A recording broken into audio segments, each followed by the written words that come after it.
mbokk yi ñu ngi leen di nuyu te di leen dalal jàmm ci seen plateforme YouTube Evenprod ci seen émission santé ak Ramadan di émission wér-gu-yaram bu nga xamante ni moom leen indil bi koor gi tàmbalee ba léegi ñu ci ànd ak ay waa kër docteur tey jii ñu indil leen professeur Djibril Boiro nekk lu ñuy wax endocrinologue pédiatre ñu ngi lay nuyu professeur. Merci beaucoup. Monsieur Diop Chérif maa ngi leen di fay. di am mbégte di la dalal fii ci Evenprod balaa ñuy dugg ci waxtaan wi parce que waxtaan wi dinañu wax ci xale yi nga xamante ni dañuy woor moo xam xale bu feebar la wala xale bu nga xamante ni bien portant nga comme ni ñu koy waxee et puis tam ak ban âge physiologique ngeen di conseiller pour ñu commencer woor mais bëgg nañ nga wax ñu lan mooy endocrinologue pédiatre. Ok merci beaucoup merci pour question bi. Déjà man maa ngi nekk médecin pédiatre donc ci yëngu ci wàllum pajum xale donc ci xale yi am na ay pàcc yu bëri yi nga xamante ne parfois dañ ciy yëngu maanaam yenn spécialité yi nga xamante ne xëy na li ñu gën a xam actuellement yi nga xamante ne gën nañ ko xam mooy yi nga xamante ne ñuy yëngu ci wàllu liir yi nouveau-né yi moom la ñuy wax néonatologie yi ak ñenn ñi di liggéey ci wàllu cancer les cancérologues mais ci wàllum li nga xamante ne moom la ñu woowee endocrinologue mooy lépp li nga xamante ne ñoom ñooy seetu problème yi nga xamante ne problème hormone la. Donc hormone xaw ma nu ñu koy waxee ci wolof. mais voilà ay ferñeent lañu nekk ci biir yaram bi nga xamante ne. li ñuy woowee glande yi am na yoo xamante ne glande yu bari ci yaram bi. ci ferñeent yooyu foofu lañ koy defaree te muy wasaaroo ci biir yaram bi te mu am njëriñ ci xale yi ci seen wàllu màgg ci wàllu fonctionnement métabolisme yaram bi donc parfois glande yooyu mën nañ am jafe-jafe feebar. donc ñun ci yooyu la ñuy gën a gëstu. te benn bi nga xamante ne tamit siiw na ci maladie endocrinienne yi. mooy diabète yi nga xamante ne moom moo gën a bëri moom moo ci gën a fës. donc loolu mooy spécialité endocrinologue pédiatre. Oui. Donc def tout ce qui est maladie hormonale y compris le diabète de l'enfant. Le diabète de l'enfant. Diabète de l'enfant li ngeen koy gis bari na wala fu mu toll nii. waaw mën nañ wax ni bari na mën nañ wax ni bariwul. boo ko xaymaa par rapport ak li am diabète ci mag ñi xëy na mën nañ ko tuutal ne bariwul. mais boo ko xoolee ci par rapport ak ñun fu ñuy liggéey man maa ngi liggéey hôpital Abass Ndao centre de référence la pour la prise en charge du diabète de l'enfant. Service de pédiatrie bu hôpital Abass Ndao. Même si dañuy lëkkaloo ak waa centre Marc Sangalé parce que dañuy liggéey parce que xale yi dañuy màgg. te bu ñuy màgg dañuy dem centre Marc Sangalé donc dañuy lëkkaloo ak ñoom. mais spécifiquement diabète de l'enfant service de pédiatrie bi ñoom ñoo koy gérer. donc ñun booy xool. comme bokk na ci centre de référence yi. booy xool bu ñu xayma ëpp na actuellement juróomi téeméer xale yi nga xamante ne bi ñu commencé gëstu ci loolu ñu ngi koy dajaloon nañ foofu noonu ñu nga xamante ne ñu ngi leen di suivre pour diabète ci xale.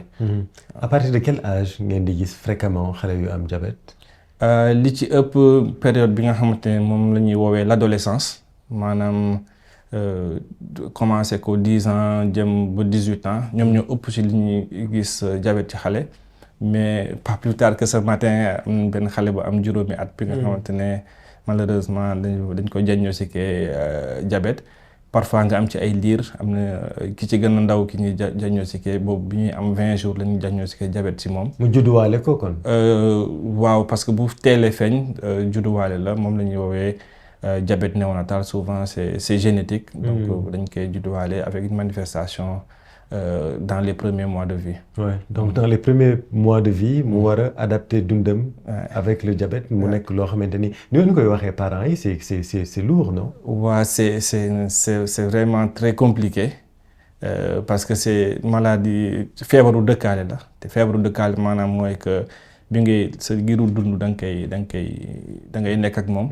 donc annonce bi c'est souvent très difficile et très compliqué ñenn ñi duñ ko accepter duñ ko gaaw a accepter. naturellement parce que la plupart dañuy jàpp ne que sax diabète du am ci xale. ok boo leen nee que xale bi dafa diabète ñenn ñi mën nañ douter ñenn ñi mën nañ ne que dañuy dem xooli feneen parce que voilà dañuy am doute c'est très compliqué mais souvent dañuy fexe trouver les mots adéquats pour faire l'annonce, pour l'accompagnement ak yooyu noonu parce que fi mu toll nii chance bi nga xamante ne am nañ ko buñ koy comparer ak année yi nga xamante ne moo weesu c'est-à-dire que de plus en plus diagnostic bi ñu ngi koy def parce que avant dañ daan ne bariwul parfois daañu am ay chiffres parce que diagnostic bi daañu ko def parce que duñ ko daan xalaat ñu naan peut-être que du mënul nekk diabète et diabète ci xale buñ ko diagnostiqué wul xale bi dafay ñàkk bakkanam donc fi mu toll nii ñi nga xamante ne ñu ngi leen di tàggat ñi nga xamante ne ñu ngi liggéey ak ñoom ñu ngi leen di wax leen mandargay diabète ci xale donc depuis moo tax diagnostic bi fréquemment pratiquement toutes les semaines on a de nouveaux cas.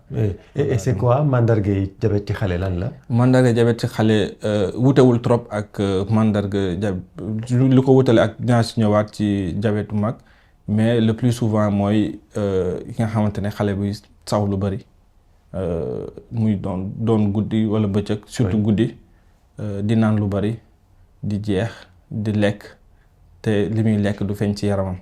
donc yooyu noonu mandarga yi nga xamante ne moom c'est commun entre diabète xale ak diabète mag. beneen aspect bi nga xamante ne mën nañ ko mandarga bi nga xamante ne mën nañ ko gis parfois mooy bu avancé ba sori te gisuñu ko xale bi mën na ci am ay jafe-jafe nooyi mën na ci am coma ak yu demee noonu. avant li ci ëppoon noonu lañ ko daan gisee. mais fi mu toll nii comme souvent bu xale bi commencé saw lu bari naan lu bari rek dañuy gaawantu def test bi pour xool donc loolu mu ngi wàññeeku parce que yooyu moo doon complication yooyu mu ngi wàññeeku. voilà ak beneen signe bi nga xamante ne dafa fréquent trop mooy li tubaab di woowee énurésie mooy sawlal énurésie secondaire. maanaam xale bi nga xamante ne seetoon na. mu commencé di sawlal ak demee noonu. mu nekk lu bees ci moom. mu lu beesaat parce que façon xale yëpp à un certain moment de leur vie saw nañ lal ba set. souvent autour de 2-3 ans dañuy arrêter couche yi mais bu demee ba diir commencé ay 5-6 ans 7 ans commencé waat sawlal donc c'est un des signes très très commun chez les enfants. Qui est un peu différent de chez l'adulte. Oui, ça n'a rien à voir avec sujet bi mais ni nga ko tudd moo tax sama xel dem ci mooy xale buy sawlal gis nañu des fois quand même dañuy dem ba aller jusqu'à 13-14 ans. mu leen di continuer dal peut-être même plus. loolu lan moo koy sur le plan scientifique. est-ce que am na explication.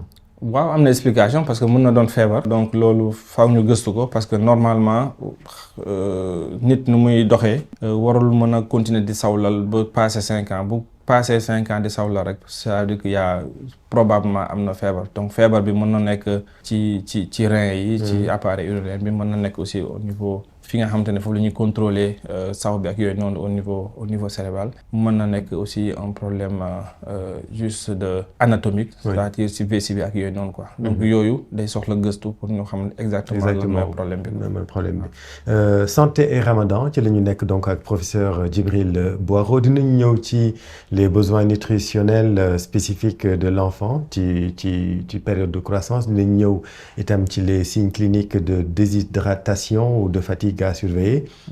L'âge physiologique recommandé pour xale bi mën a woor weer bi yëpp dinañ ci ñëw point bu nekk mais ci weeru koor gi est-ce que en tant que professionnel da nga jànkonte ak parents yoo xamante ne dañ lay laaj est-ce que seen doom mën na woor wala sujet bi yow déjà nan nga koy gisee sa cabinet. waaw non sujet bi c'est un sujet très intéressant pour man xëy na nit ñi du leen intéresser le plus souvent bu ñuy ñëw parce que xale yi ñëw consultation souvent ay feebaru ay maladies aiguës la ñuy am. mooy ay voilà bopp bu metti soj ay biir bu daaw yooyu souvent parents yi pour seen doom woor ci contexte boobu noonu c'est pas un problème pour ñoom donc souvent ñoom duñu poser le problème. ñi nga xamante ne ñooy gën a poser problème mooy ñi nga xamante ne dañoo am.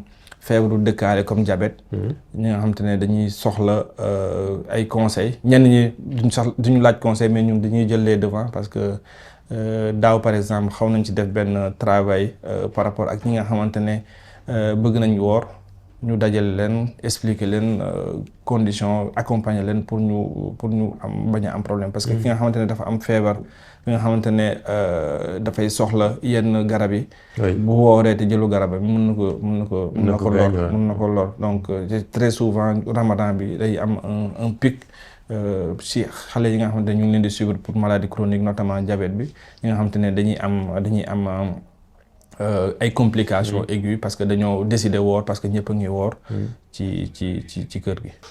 Et tey jii lan mooy les besoins nutritionnels spécifiques en période de croissance. loolu lan nga ñu ci mën a wax. ci xale boo xamante ni dafay soxla besoin yooyu. ba pare koor gi ñëw wala carême bi. mu koy respecter. booy xool les besoins nutritionnels c'est des besoins qui varient en fonction de l'âge. C'est-à-dire particularité xale c'est très différent ci mag nga xamante ne mag dañ naan adulte besoin bii la am mais xale dafa am ay pàcc ci kii am na xale buy doog a juddu ñu naan ko nouveau-né.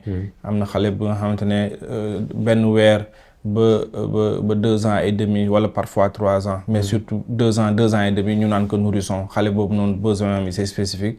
am na xale yi nga xamante ne dañuy jógee 2 ans 3 ans mooy les enfants d'âge préscolaire dem ba ay côté 6 ans 6-7 ans seen besoin c'est spécifique. 7 ans dem ba juste avant la puberté mooy 10-12 ans ñoom tamit le grand enfant ñooñu dañuy am des besoins spécifiques. Et puis ce qu'on appelle les adolescents ñi nga xamante ne dañuy nekk en période de croissance accélérée. ak en période de puberté ñoom tamit seen besoin c'est assez spécifique. Donc pour ne pas rentrer dans les détails. Mais il faut juste comprendre que besoins yi surtout dañ koy surtout xayma ci par rapport ak quantité énergie. bi nga xamante ne moom la xale bi soxla. pour cëram yi fonctionner physiologiquement mais également pour màgg parce que loolu mooy différencier ak xale ak adulte parce que li muy soxla da koy soxla pour dund continuellement. c'est-à-dire les besoins physiologiques les besoins de base ak les besoins de croissance besoin de croissance yooyu nag mu ngi ci da koy jëlee ci nutriments yu bari. mais dans tous les cas nutriments yi bu ñu dajaloo l'objectif c'est d'avoir une quantité de calories maanaam énergie bi nga xamante ne dina tax mu màgg. ci besoin yooyu xam nañ ni par exemple pour xale bu war a woor bon islam dañuy wax à partir de 7 ans je parle sous le contrôle des oustas. 7 ans et 10 ans. Mais tey jii ci wàllu kër docteur scientifiquement. ban âge physiologique. ngeen di recommander. xam nga côté docteur bu ñuy joxe ay recommandations dañ koy baser sur des études sur voilà des expériences vécues sur le plan scientifique pour dire tel âge moo gën wala moo baax. mais ci wàllum corps comme c'est un peu spécifique. li nga xamante ne scientifique dañ ciy gëstu lu bari. amul consensus pour dire consensus international ñëpp maa ngi ko jubóo ne âge bi la. mais li nga xamante ne jot nañ ko ci xam mooy ñi nga xamante parce que le plus souvent soit c'est les pays musulmans. Les pays d'Asie ak yooyu noonu ñoom ñoo ci gën a gëstu. ñoom lu ñuy recommander pour âge c'est-à-dire dañ koy tënk ci diine ji. Voilà donc mais. Comme ci diine ji dafa am ay niveau. dañu naan à partir de 7 ans. c'est-à-dire à partir de 7 ans xale bi mën na commencer essayer. donc essayer du woor intégralement. mais essayer voilà ñun booy fàttaliku temps xale dañu naan voilà. mën nañ la làkk fenn ne la voilà. ñamal def voilà. nga accompagner ko donc une demi-journée. voilà wala muy woor ñu autoriser que muy naan par exemple parce que. Conséquences yi mooy que comme ni nga ko waxee sànq conséquences yi mooy que kii woor li nga xamante ne moom lañ gën a ragal ci moom mooy déshydraté wala da am hypoglycémie. Bien sûr. te xale particularité mooy que besoin mi dafay important booy koy comparer ak mag ñi adaptation bi tamit c'est important te li muy utiliser aussi ces nutriments aussi c'est très important donc loolu day tax turnover bi dafa xaw a gàtt donc moom moo tax day gën a soxla mag muy am régulièrement des apports en nutriments. Voilà donc yooyu la ñu war a war a insister. Parents yi voilà di leen expliquer que à partir de 7 ans voilà xale bi bu bëggee woor mën nañ ko bàyyi mais accompagner ko. muy woor avant 7 ans moom pas du tout. Avant 7 ans c'est non. Voilà avant 7 ans c'est non. Voilà mais ce qui est bu ñu naree tënku ci par rapport ak li nga xamante ne moom la diine ji wax li gën mooy que mën nañ woor continuellement un jeûne complet comme les autres à partir de l'âge de 10 ans. Donc le risque il est moins élevé à partir de l'âge de 10 ans. Le risque il est modéré entre 7 et 10 ans. nga xamante ne mën nañ leen accompagner di woor une demi-journée di woor di naan voilà wala di woor di am li ñu xamante ne. Bien sûr voilà di woor di jël goûter tout. Voilà di jël goûter voilà donc pour initier un peu parce que. Avec le mouvement parce que le problème bi souvent bu ma jëlaatee exemple ci xale yi diabétique yi parce que dañuy ragal parfois pas ragal mais dañuy bañ ñu stigmatiser leen parce que da ngay woor ànd nekk ak say morom. ngeen am même âge ñoom ñuy woor yow ñoom xamuñu sa feebar mais yow nga ne doo nga bañ a woor donc ñoom ñenn ñi dañuy seen dignité permettre leen ñuy nekk ak ay nit ñu woor ñoom ñu bañ a woor. wala ñuy am nu ñuy doxalee ñoom ñuy bëgg a lekk. te parfois même c'est très compliqué dans les familles parce que weeru koor kenn du toog souvent. souvent boo moytuwul décider lañ lay jox. donc moo tax parfois. les enfants ñenn ñi sax bañ a lekk di yooyu noonu. xaar ndogu bi. moo leen di gënal. voilà donc tout ça c'est des aspects. nga xam te ne il faut les prendre en considération et même ces aliments là qui sont conservés parfois même il y a un risque parce que parfois c'est mal conservé. Donc xale yi koy jariñoo parfois daf leen di indal ay biir bu daw ak wocc ak demee noonu. Donc yooyu yëpp bokk na ci li nga xamante ne souvent weeru koor bi bu dee amuñu gànt ci par rapport ak wérgu yaram dañ leen di bàyyi ñuy woor mais accompagner leen surtout di leen surveiller pour xool waxam ndax amuñu jafe-jafe par rapport ak koor gi. Alors 7 ans 10 ans on peut essayer. Mais à partir de 10 ans jëm kaw. mooy adolescents yi. Ce que j'appelle moi les monstres là. il faut nga bàyyi leen ñu woor quand même. mën nga leen bàyyi ñu woor mais avec une surveillance. Quand même avec une surveillance parce que ils sont quand même toujours jeunes et ils ont des besoins qui sont parce que période adolescente aussi les besoins sont importants. Parce que instant boobu noonu la yaram bi di defaru pour préparer âge adulte. Donc foofu noonu bu ñu leen privé d'alimentation sauf que en fait weeru koor bi c'est pas une privation absolue. Parce que souvent li ñu dul lekk ci bëccëg bi souvent ñenn ñi séeréer dañ koy rattraper par exemple ci guddi gi yëpp dañuy passer toute la nuit dañuy yeewu xëdd avant xëdd ñenn ñi dañuy ndogu reer goûter xëdd donc parfois ñenn ñi weeru koor bi sax la ñuy gën a lekk que en dehors de weeru koor. Donc voilà donc c'est pas une privation absolue et donc on craint pas vraiment un retard sur la croissance parce que quand il y a une privation absolue le problème après de manière chronique c'est un retentissement sur la croissance. Mais là xëy na buy am ay retentissement c'est juste sur la corpulence tuuti xaw a wàññi tuuti le gras parce que ñëpp voilà corps gi bu taree ñenn ñi perdre 1-2 kilos. Ça peut être important pour un enfant de 10 ans mais voilà donc il faut surveiller xool la capacité de l'enfant il faut individualiser moo wax xale 10 ans yëpp mën nañu woor. Voilà ça dépend ñenn ñi am bu ñu yeggee 10 ans dañuy bëgg a woor ñenn ñi dañu naan dañuy bàyyi ba 15 ans. C'est vrai. ñenn ñi ça dépendra donc il faut individualiser mais dans tous les cas xale moom. toujours dañ koy bàyyi xel pour xool. ndax amul jafe-jafe ci par rapport même en dehors en l'absence de facteurs de risque. Il faut toujours ngay bàyyi xel voilà. loolu mooy c'est le rôle des parents. C'est le rôle des parents bien sûr. Et c'est le rôle des parents aussi de bàyyi xel ci xale yi nga xamante ni dañuy woor les signes cliniques de déshydratation. Pour un jeûne complet. yan signes la ñu war a bàyyi xel. waaw pour quelqu'un qui est déshydraté ci xale déjà c'est vrai que bu dee dafa woor déjà di nga gis ni que dafay tayal. Mais fii tayal bi dafay gën a feeñ. mais mag ñi sax dañuy tayal. waaw moo tax man la dafay gën a feeñ tayal bi dafay gën a feeñ. voilà avec sécheresse buccale souvent comme mën nañ exprimer wu sauf bu dee dañ ko rus a exprimer mais dañuy mar bi dafay tar également. mar bi dafay tar mën nañ di miir di miir bët yi di xaw a flou ak yu demee noonu surtout yooyu noonu quoi parfois bu ànd ak parfois fit bi di gën a accélérer ak yooyu noonu. Donc c'est des signes yi nga xamante ne peut-être pas visible mais li nga xamante ne li parent bi mën a gis mooy que tayal bu ëpp bi. Voilà ak sécheresse cutanée bi parfois ñenn ñi bët yi voilà day dugg bu baax. Donc ñooñu noonu te saw bi day raar. ñooñu loolu boo ko gisee te xam na ni que voilà que il est en état de déshydratation.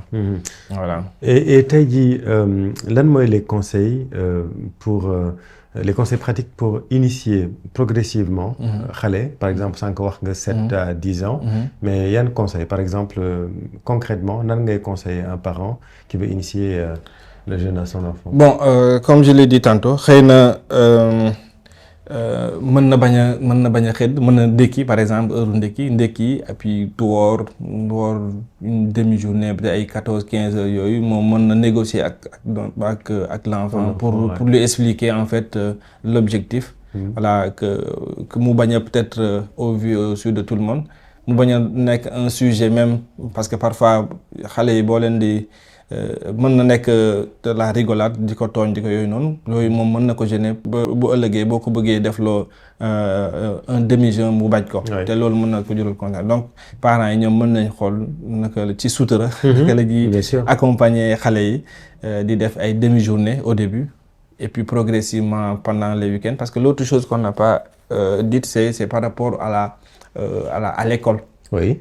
Parce que xam nga ni boo xiifee même pour mag boo xiifee sa performance day wàññeeku. C'est également pareil pour un enfant qui est à l'école s'il n'a pas mangé s'il est en état de jeûne en état d'hypoglycémie forcément sa vigilance day wàññeeku. Sa concentration day wàññeeku et ses performances scolaires mën nañ wàññeeku aussi également. Donc c'est un compromis qu'il faut trouver vraiment au début vraiment. Essayer pendant que l'enfant est à la maison, c'est-à-dire les week-ends surtout, voilà. Et puis après, au fil du temps, xool la capacité de l'enfant am na ñi nga xamante ne mën nañ ko gérer sans problème am na ñi nga xamante ne moom koor ak jàng moom day doon voilà un mauvais ménage quoi. loo xamante ne doo ko mën a def. waaw professeur boo damay profiter ci sa présence ci plateau bi pour wax ci yeneen jafe-jafe yi nga xamante ni moom la xale yi di jànkonteel c'est vrai on parle de santé et Ramadan. Mais quelles sont les autres pathologies yi nga xamante ni fii ci Sénégal moo gën a sonal xale yi. Bon d'expérience et retour d'expérience. Oui mais en fait xam nga feebar bu ñuy wax un problème de santé il faut voir est-ce que c'est des maladies chroniques ou des maladies aiguës. Oui. Pour des maladies chroniques sànq évoqué naa ko sànq yi nga xamante ne ñun moom la ñuy gën a gis voilà en dehors du diabète am na ñenn ñi nga xamante ne ils sont suivis surtout pour la drépanocytose. Parce que drépanocytose dafa bari suñu dëkk en dehors de ça ñenn ñi aussi on a la néphrologie pédiatrique également suñu service donc du coup yooyu day xaw a biaiser un peu la fréquence par rapport ak ñun lu ñuy faral di gis. néphrologie pédiatrique mooy ñi nga xamante ne am feebaru roño ci xale. Voilà donc bu ma jëlee suñu exemple donc en termes de pathologie chronique. Ak ñi nga xamante ne dañuy am feebaru asthme loolu loo gën a bari ci suñu service boo koy xool ci wàllu Sénégal yëpp mënuma ci xuus parce que awma exactement des chiffres par rapport à la maladie chronique de l'enfant mais pour les maladies aiguës loolu maladies aiguës yi xam nañ ko c'est les infections respiratoires la diarrhée biir bu daw ak voilà feebar ci tout temps qui également les pathologies chez le nouveau-né. Sans oublier les pathologies infectieuses comme le palu qui recule dans certains endroits mais quand même yenn barab yi nga xamante ne c'est un peu plus reculé. Voilà. Un peu plus reculé. Oui, un peu plus reculé, c'est-à-dire ça dépend surtout de la pluviométrie. Par exemple, dans les zones sud-sud-est, il pleut beaucoup, donc il y a beaucoup de moustiques. Donc, la prévalence du palu, même mais c'est encore très, très important pour comparer aux zones nord comme Saint-Louis, Dakar, Voilà, donc c'est ça. Globalement, les pathologies aiguës, c'est ça. Les pathologies, les infections respiratoires, les gastro-entérites, diarrhée, vomissement, la diarrhée, pneumonie, diarrhée, le paludisme et puis voilà, les maladies, les pathologies néonatales. Nous gardons la morbidité et la mortalité infanto-juvénile chez les moins de 5 ans. Chez les moins de 5 ans. Et peut-être des conseils aux parents pour ne pas exposer, pour ñu gën a fàggu ci seen wér-gu-yaramu doom ngir moytu feebar yooyu nga wax. lan ngay conseiller parents yi. Parce que feebar yi joxe naa ñaari pàcc feebar. Pour maladie infectieuse yi. li nga xamante ne moom la ñu gën a jànkonteel mooy par exemple la pneumonie ou bien les infections respiratoires. Loolu souvent prévention bi c'est en dehors des mesures d'hygiène globale. La prévention c'est la vaccination. Parce que les maladies infectieuses vaccination bi tax na ba yenn maladies yi nga xamante ne daan nañ ko gis wàññeeku na bu baax. Donc yooyu noonu les infections respiratoires ak la diarrhée c'est des pathologies yi nga xamante ne dans le cadre du programme élargi de vaccination au Sénégal prévoir nañ ay vaccins pour xeex feebar yooyu noonu. booy xool palu bi programme palu bi baa ngi fii donc am na ay zones yi nga xam ne zone yi ma cité sànq am na yi nga xamante ne plusieurs mesures notamment les mesures par rapport à la lutte anti-larvaire, la protection contre les moustiques,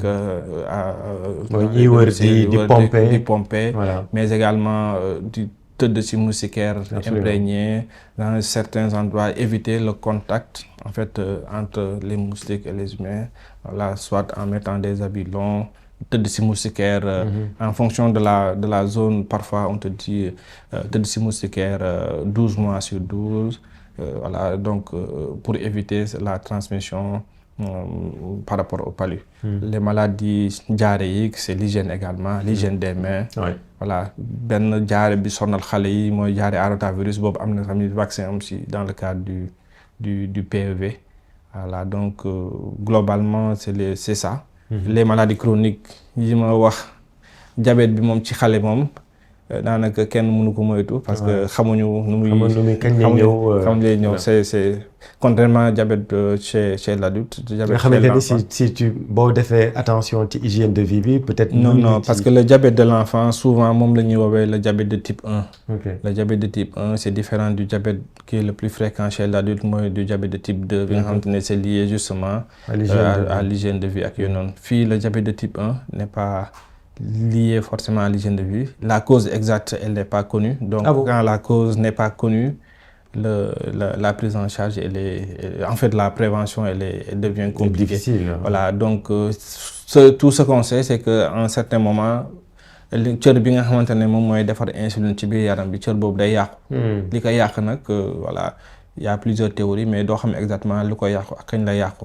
Mais le diabète chez l'enfant, c'est un véritable mystère. Oui, mystère, oui, par rapport à la cause. La cause, oui. Par rapport à la cause, il y a des théories, il y a beaucoup de théories, mais voilà, théories yu ñuy évoquer, voilà, parfois mën na nekk ci nit ki, par exemple dañuy wax yenn infection ak yenn virus, coccidiovirus ak yooyu noonu, dañ naan que da koy indi. Da ngay gis ñaari nit infecté, kii mën na ko am, kii mën ko bañ a am. Donc le lien direct n'est pas établi. Ce qu'on sait souvent, li nga xamante ne c'est un facteur protecteur souvent mooy l'allaitement maternel. Donc souvent ñi nga xamante ne dañu nàmp ween kese ñoom ñoo gën a am ils ont moins de risques de faire un diabète de type 1 par exemple. Ça c'est important. Ça c'est important d'insister sur l'importance sur l'allaitement maternel. En plus de li ma wax sànq tamit ci feebaru aigu yi. Parce que l'allaitement maternel c'est le premier vaccin. Oui. Donc vaccin yi ñuy def yëpp déjà allaitement maternel bi mën na c'est le premier vaccin moom mooy tax yenn feebar yi ñu allaiter au sein ils ont moins de problèmes de faire des pneumonies des diarrhées ak yooyu noonu. moo tax ñuy recommander souvent qu'on fasse au moins l'allaitement maternel exclusif dans les 6 premiers mois donc parce que c'est au-delà de l'aspect nutritif parce que nourricier du lait maternel. C'est protecteur parce que voilà am na ay ferñeent ci biir et aussi je profite encore une fois il y a le colostrum. Scientifiquement on dit que lu am solo la ci nourrisson bi. Exactement lan moo ci nekk. Colostrum meew la. meew la mais dafa différence yi mooy dafa couleur bi dafa xaw différent mais meew la parce que moom mooy njëkk ñëw suñu borom dafa def que ci colostrum boobu noonu dafay préparer xale bi à affronter la vie que ça soit li nga xamante ne war na ko mën a lekk après ak parce que c'est riche en anticorps c'est riche en protéines ak yooyu noonu donc dafay préparer donc c'est ça boo koy gis da ngay jàpp ni du soow du meew mais c'est un élément important c'est comme si c'est comme voilà c'est day préparer xale bi. donc c'est important pour que xale bi. colostrum mooy meew bi njëkk a génn. ci xale bi juddoo bu xale bi juddoo waaw. et c'est très important. mais en fait boo ko gisee tu as l'impression que ndox la parce que kii bi bokkul donc parfois ñenn ñi dañ naan sax baaxul da ngay ratt sandi alors que c'est justement balaa meew bi di weex wala muy weex jaune noonu la njëkk a mel dafay njëkk a translucide ak yooyu noonu. Très bien. Voilà, mais c'est très important, c'est le premier vaccin, c'est voilà. Et donc allaitement 2 ans minimum. Ou maximum, 2 ans, 2 ans. Ce qui est recommandé, 2 ans. Léegi minimum maximum. Ça dépend. Ça dépend quoi. Ça dépend. Je veux pas dire. On a vu des ñi dépasser 2 ans. Mais ce qui est recommandé c'est 2 ans. 2 ans, ouais. Voilà. Je dirais pas maximum ni minimum, mais en tout cas c'est 2 ans. En tout cas ce qui est recommandé moo gën. ci xale bi namp ba 2 ans moo gën. Merci beaucoup professeur Djibril Boiro ñu ngi lay gërëm di rafetlu sa teewaay fii ci Evenprod. Merci beaucoup monsieur Diop. opportunité bi ma may pour wax ci wàllum wérgu yaram parce que ñun c'est un plaisir. parce que c'est un plaisir de partager parce que pour wàññi vraiment la charge de morbidité feebar yi ci xale yi donc ñun ça nous tient à cœur donc bu ñu amee opportunité yi donc dañ leen di gërëm di leen sant par rapport ak opportunité bi merci beaucoup. merci à vous en tout cas ñu ngi koy wax waa kër docteur yëpp Evenprod seen kër la et que wàllu wérgu yaram vraiment priorité la war a nekk ci Sénégal bu ñu xoolee jafe-jafe ak défis yi nga xamante ni secteur bi am na ko le secteur médical bien évidemment merci beaucoup ñu ngi leen di jaajëfal ci topp bi ngeen ñi topp fii ci Evenprod ba beneen.